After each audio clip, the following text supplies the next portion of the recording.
എൻ്റെ ചാനലിലേക്ക് എല്ലാവർക്കും സ്വാഗതം. ഞാൻ ഇന്ന് ധാന്യങ്ങൾ ഉപയോഗിച്ച് ദോശ തയ്യാറാക്കുന്നത്. അതിനുവേണ്ടി 1 കപ്പ് നുറുക്ക് ഗോതമ്പ് എടുത്തിട്ടുണ്ട്, 1 പിടി ചെറുപയർ, 1 പിടി മുത്താറി, 1 പിടി ഉഴുന്ന് പരിപ്പ്, 1 പിടി ചാമിയരി, പിന്നെ ആവശ്യത്തിന് ചെറുള്ളി എടുത്തിട്ടുണ്ട്, ഒരു 4 ചെറുള്ളി എടുത്തിട്ടുണ്ട്.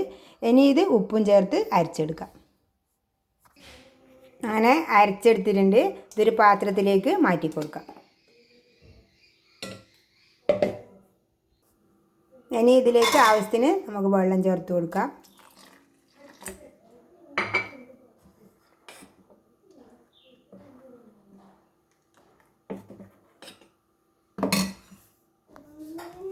ദോശക്കല്ല് ചൂടായിട്ടുണ്ട്. ഇനി ഇതിലേക്ക് എണ്ണ പറ്റി കൊടുക്കാം. ഞാൻ എപ്പോഴും പെട്ടുന്ന പോലെ നല്ലെണ്ണയും വെളിച്ചെണ്ണയാണ് പെട്ടുന്നത്. ഇതിൽ വെള്ളം ഞാൻ നല്ലോണം ചേർത്ത് കൊടുത്തിട്ടുണ്ട്. ഇനി ഇത് ചുട്ടെടുക്കാം. ഇനി നീർദോശയെല്ലാം ചുടുന്ന പോലെ ചുട്ടെടുക്കാം.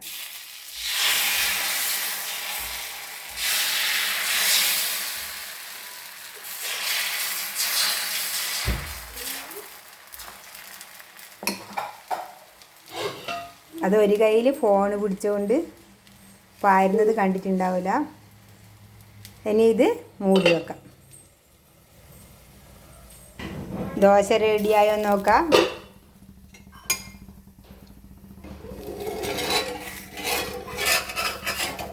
റെഡി ആയിട്ടുണ്ട്.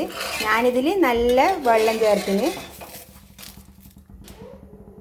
ഒരു പാത്രത്തിലേക്ക് മാറ്റി കൊടുക്കാം. ഒന്നുകൂടി പാർന്നിട്ട് കാണിച്ചു തരാം.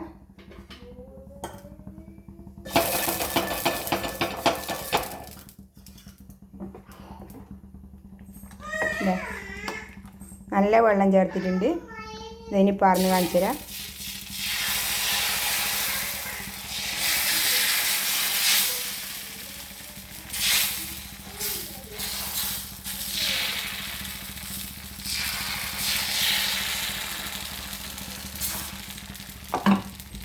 ഇനി ഇത് മൂടി വെക്കാം. ദോശ റെഡിയായോ നോക്കാം. റെഡി ആയിട്ടുണ്ട്. ഇനി ഇത് നമുക്ക് വാങ്ങി വെക്കാം. നല്ല ഇതായിട്ട് കിട്ടിയിട്ടുണ്ട്.